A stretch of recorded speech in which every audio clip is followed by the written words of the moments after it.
झारखंड सरकार की नक्सलियों के विरुद्ध आत्मसमर्पण और पुनर्वास की नीति नई दिशा एक नई पहल के तहत आज दक्षिणी छोटा नागपुर के आईजी के आवास पे भाकपा माओवादियों के 8 नक्सलियों ने आत्मसमर्पण किया, जो कि झारखंड सरकार की जो नई दिशा एक नई पहल जो नीति है उससे ये प्रभावित होकर के इन नक्सलियों ने जो है आत्मसमर्पण किया। कहा जा रहा है कि ये जो है मिसिर बेसरा के दस्ते के ये सारे नक्सली थे जिन्होंने आत्मसमर्पण किया, और ये सारे नक्सली कोल्हान के जो क्षेत्र हैं सरायकेला, चाईबासा और इन क्षेत्रों में इनके विरुद्ध आधे दर्जन से ज़्यादा जो है हर एक नक्सलियों पे जो है मुकदमे दर्ज थे। हमारे मुखिया पुलिस महानिदेशक महोदय के नेतृत्व में और उनके दिशा निर्देशन मार्गदर्शन में झारखंड पुलिस, झारखंड में कार्यरत सीआरपीएफ के बल, अन्य केंद्रीय अर्धसैनिक बल, विशेष बल जैसे कि कोबरा, झारखंड जगवार और हमारी जो अन्य एजेंसीज है उनके द्वारा एक निर्णायक लड़ाई प्रारंभ की गई है। उसी लड़ाई में और खासकर उस क्षेत्र में जिस क्षेत्र में हमारे 2 साथी पिछले वर्ष आज ही के दिन शहीद हुए थे, उस क्षेत्र से नक्सलियों के पांव उखाड़ देने के लिए एक निर्णायक लड़ाई प्रारंभ की गई और उस लड़ाई के सार्थक परिणाम आज हमारे सामने में आ रहे हैं। पिछले कुछ दिनों पूर्व जो प्रेस वार्ता हुई थी उसमें मैंने जैसा कि आप लोगों को बताया था,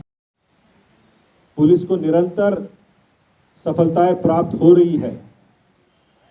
एवं इस लड़ाई में अभी तक कुल 1300 से ऊपर उग्रवादियों को गिरफ्तार करने में पुलिस और केंद्रीय अर्धसैनिक बलों को सफलता मिली, जिसमें कि 1 करोड़ के इनामी पॉलिट ब्यूरो मेंबर के साथ साथ central committee member, zonal members, regional committee members, area commanders, इस तरीके के कुल 106 इनामी उग्रवादी जिन पर कुल 2 करोड़ से ज़्यादा इनाम घोषित था, वैसे उग्रवादियों को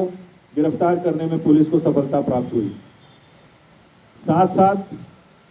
जो सटीक अभियान चलाए जा रहे हैं, आसूचना आधारित अभियान चलाए जा रहे हैं, उन्हें भी काफ़ी बड़ी सफलताएं प्राप्त हुई है और अभी तक हम लोग 3 वर्षों में 31 उग्रवादियों को मुठभेड़ के क्रम में मार गिराने में सफल हुए हैं।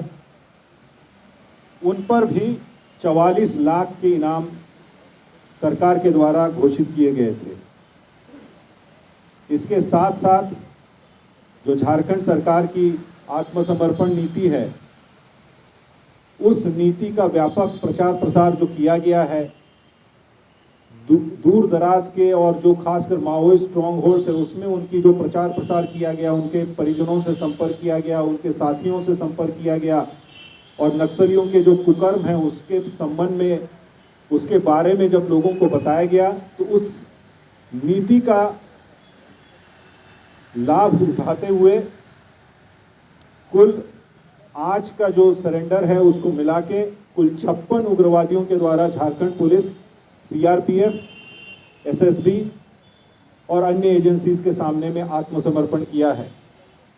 जो उग्रवादी आत्मसमर्पण किए हैं उन पर कुल मिलाकर 1 करोड़ 30 लाख से ऊपर इनाम घोषित किए गए थे। इस वर्ष पुलिस महानिदेशक महोदय के नेतृत्व में एक निर्णायक लड़ाई प्रारंभ की गई, जिसमें कि भाकपा माओवादियों के जो गढ़ माने जाते थे वैसे इलाकों में घुसकर सीधे आमने सामने की लड़ाई शुरू हुई और पुलिस के द्वारा 40 से पुलिस और सीआरपीएफ के द्वारा 40 से ऊपर ऐसे एरियाज जैसे कि सारंडा का क्षेत्र हो, कोल्हान का क्षेत्र हो, ट्राई जंक्शन जिसको हम लोग खूंटी, चाईबासा और सरायकेला का ट्राई जंक्शन क्षेत्र हो, पारसनाथ का क्षेत्र हो, बूढ़ा पहाड़ का क्षेत्र हो, इन सभी क्षेत्रों में घुसकर जो एक समय में उनके गढ़ माने जाते थे, जहां ये माना जाता था कि माओवादियों की मर्जी के बिना कोई नहीं आ सकता है। वैसे इलाकों में घुसकर सुरक्षा बलों के द्वारा अभियान चलाया गया, उन क्षेत्रों में जाकर कैंप स्थापित किए गए और इसका सीधा सीधा लाभ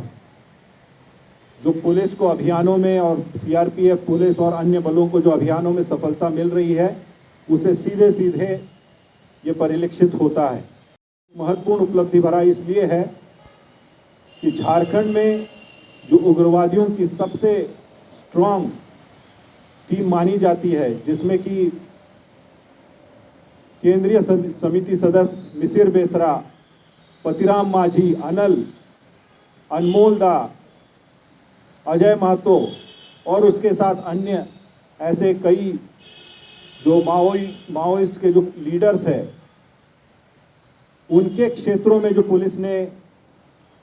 चाईबासा पुलिस ने, सीआरपीएफ ने घुस के जो कैंप्स लगाए हैं और जो अभियान चलाए जा रहे हैं और लगातार मुठभेड़ हो रही है, उससे पूरे क्षेत्र में माओवादियों में खलबली मची हुई है, पलायन हो रहा है और उसका आज परिणाम है कि आज उस सबसे बड़े मारक दस्ते के 8 सदस्य जो विगत कई वर्षों से माओवादी संगठन के साथ जुड़े हुए थे, उन्होंने आज झारखंड पुलिस और सीआरपीएफ के समक्ष आत्मसमर्पण करने का निर्णय लिया है। ये सभी ऐसे लोग थे जो विगत 10 वर्षों में किसी न किसी कारणवश संगठन से जुड़े,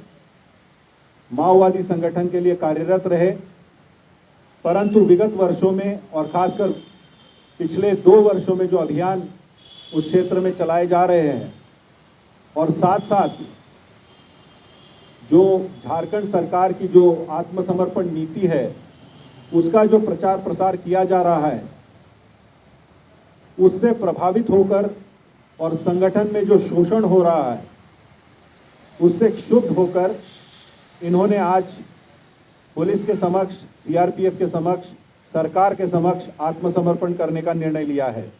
आज हम उन सभी को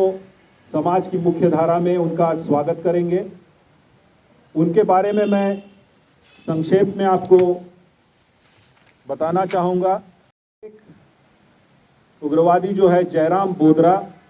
ये थानवा सोनुआ ग्राम माईलिपी का रहने वाला है। इसके विरुद्ध कुल 11 कांड चाईबासा जिला में दर्ज है। सरिता सरदार, ये रायजामा खरसावा की रहने वाली है। इसके विरुद्ध चाईबासा और सरायकेला जिला मिला के कुल 6 कांड दर्ज है। सोमवारी कुमारी, इसके विरुद्ध चाईबासा और सरायकेला मिला के कुल 2 कांड दर्ज है। मातरम अंगेरिया, ये कटम्बा गोयलकेरा का रहने वाला है। इसके विरुद्ध कुछ 5 केस दर्ज है। तुंगीर पूर्ति, ये रेंगरा हाथू का रहने वाला है। इसके विरुद्ध 1 कांड दर्ज है। पातरकोड़ा, ये भी रेंगरा हाथू का रहने वाला है। इसके खिलाफ भी चाईबासा जिला में केसेस दर्ज है। इसके अतिरिक्त 2 ऐसे सदस्य हैं, एक कार्तिक सिरका जो कि विगत 4 वर्षों से नक्सली दस्ते के साथ में रहा है और अनमोल दा और सुरेश मुंडा की टीम में एक उनके मारक दस्ते का ये प्रमुख सदस्य रहा है। और रोशनी पूर्ति, ये भी मुफस्सिल थाना चाईबासा के रहने वाली है। ये भी 4 वर्षों तक सागेन अंगेरिया और अनमोल दा की टीम के साथ में जुड़े थे, उनके मारक दस्ता के सदस्य थे। तो ये जो कार्रवाई खासकर उनके जो स्ट्रॉन्ग होल्ड्स है, उनके जो मुख्य क्षेत्र है, उनमें कार्रवाई की जा रही है, उसका ये सार्थक परिणाम जो है आज सामने में आ रहा है कि उनके दस्ते से भागकर और मुख्य धारा से जुड़ने की इच्छा जताते हुए आज ये सभी पुलिस के समक्ष, सीआरपीएफ के समक्ष आत्मसमर्पण कर रहे हैं। झारखंड सरकार की नई नीति को लेकर के जिस तरह से आज नक्सलियों ने आत्मसमर्पण किया, इससे कहीं ना कहीं सरकार